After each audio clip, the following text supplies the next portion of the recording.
Bismillahirrahmanirrahim. Assalamualaikum warahmatullahi wabarakatuh. Waalaikumsalam warahmatullahi wabarakatuh. Alhamdulillahirabbil alamin wa bihi nasta'inu ala umuri dunya waddin. Assalatu wassalamu ala asyrafil anbiya'i wal mursalin sayyidina Muhammadin wa ala alihi wa sahbihi ajmain. Amma ba'du. Anak-anakku sekalian, pertama-tama marilah kita panjatkan puja dan puji syukur kita kepada Allah Subhanahu wa taala yang senantiasa memberikan kita rahmat serta hidayahnya sehingga kita bisa bertemu di tempat yang berbahagia ini dengan keadaan sehat walafiat. Alhamdulillah. Yang kedua, salawat serta salam tak lupa kita panjatkan kepada Nabi Agung kita, Nabi besar Muhammad Sallallahu Alaihi Wasallam yang telah membawa zaman kita dari zaman jahiliyah menuju zaman Islamiyah sehingga pada era perkembangan saat ini. Anak-anakku sekalian, di bulan Ramadan ini alangkah baiknya kita senantiasa selalu bersyukur atas rahmat Allah dan selalu bersabar atas apa yang diberikan oleh Allah. Di dalam bulan Ramadan ini kita sebaiknya harus saling berlomba-lomba dalam mencari kebaikan. Dan kita harus berlomba-lomba dalam meninggalkan keburukan. Nah, karena apa? Di bulan Ramadan yang penuh berkah ini, setan-setan yang ada di muka bumi ini seluruhnya dikurung di dalam api neraka. Karena apa? Karena puasa itu melatih kita untuk melatih suatu kesabaran. Yang sebelumnya kita suka emosi, sebelumnya kita suka usil dan lain sebagainya.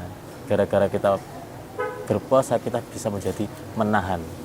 Ya, jadi puasa itu tidak hanya menahan dari lapar dan haus saja, melainkan puasa itu juga menahan kita dari hawa nafsu. Paham semuanya ya? Nah, baiklah. Selanjutnya Pak Rizal ingin menanyakan kepada kalian suatu pertanyaan.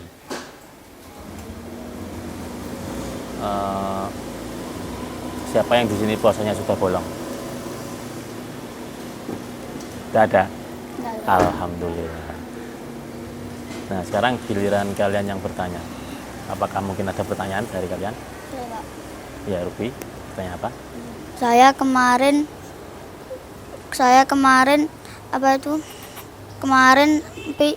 iseng-iseng memasukkan jari tangan saya ke mulut sampai ke tenggorokan saya. Lah itu saya merasa mual sampai akhirnya saya muntah banyak. Lah itu puasa saya batal apa enggak, Pak? Memasukkan jari ke dalam tenggorokan, entah itu sengaja atau tidak, itu tergantung dari kamu niatnya. Misalnya kamu memasukkan jari kamu ke tenggorokan gara-gara tenggorokanmu misalnya ada duri, misalnya tadi sahur kamu lauk kamu ikan, terus kecantol duri kamu di tenggorokan, terus kamu berusaha mengambilnya, terus sehingga kamu muntah, itu mungkin masuk ke dalam unsur tidak sengaja kamu muntahkannya. Tapi kalau misalnya kamu hanya iseng, hanya mencoba-coba, maksudnya dalam kata lain tidak ada lainnya, hanya keinginanmu doang, itu sama saja kamu dengan sengaja memuntahkan. Nah, jadi hukumnya Ruby tadi apa? Kalau iseng berarti masuknya ke sengaja memuntahkan, berarti puasanya tidak sah dan kamu harus mengqadha atau menggantinya di hari berikutnya. Paham ya Mas Ruby? Terus selanjutnya ada yang bertanya lagi? Saya Pak, nah saya kan kemarin tidur siang. Ya. Nah, saya baru sadar kalau saya mimpi basah. Nah itu puasa saya batal apa tidak Pak?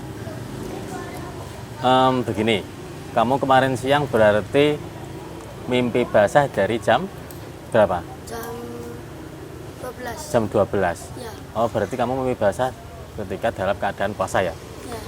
Jadi begini Mas Rizky, mimpi basah ketika kita berpuasa itu hukumnya maksudnya itu tidak membatalkan puasa. Karena apa? Karena ketika kita bermimpi basah kita dalam keadaan tidak sadar. Nah, karena kita tidak sadar itu mimpi basah kan keluar secara alami, secara tidak sengaja. Maka dari itu tidak apa-apa untuk melanjutkan berpuasa. Akan tetapi setelah kamu mengetahui kalau kamu itu mimpi basah, kamu sesegera mungkin untuk membersihkannya atau mandi besar, begitu ya. Mungkin ada pertanyaan lain dari Mas Haki atau Mas Yazid? Tidak ada. Ya mungkin dari penjelasan Pak Rizal tadi, semoga bisa membantu kalian dalam menjalankan ibadah puasa. Poin yang paling penting adalah ketika kita mempunyai suatu amarah atau mempunyai suatu emosional atau kita sedang tidak bisa menahan emosi kita. Nah, dengan Ramadan ini kita dilatih dengan menahan hawa nafsu itu. Nah, gitu ya. Nah, semuanya ya. Nah, semoga dengan Pak Rizal membantu menjawab tadi, semoga kalian bisa terima dengan jawabannya Pak Rizal tadi. Kalau misalnya nanti ada yang ingin bertanya lagi, misalnya Mas Haki ingin bertanya apa, nggak apa-apa, tanya saja, nggak usah malu. Misalnya kayak Mas Rizky tadi sebenarnya ingin bertanya tentang mandi besar, cuman karena malu dia nggak jadi bertanya, nggak boleh kayak gitu ya. Jadi kamu harus bertanya apa saja, biar kamu itu tahu. Ya mungkin cukup sekian penjelasan dari Pak Riza. Apabila ada kesalahan, mohon maaf. Mari kita tutup penjelasan kita pada siang ini dengan membaca Alhamdulillahirabbil alamin dan doa kafaratul majelis. Subhanakallahumma wa bihamdika asyhadu an la ilaha illa anta astaghfiruka wa atubu ilaik. Syukron ala ihtimamikum. Wassalamualaikum warahmatullahi wabarakatuh. Waalaikumsalam warahmatullahi wabarakatuh.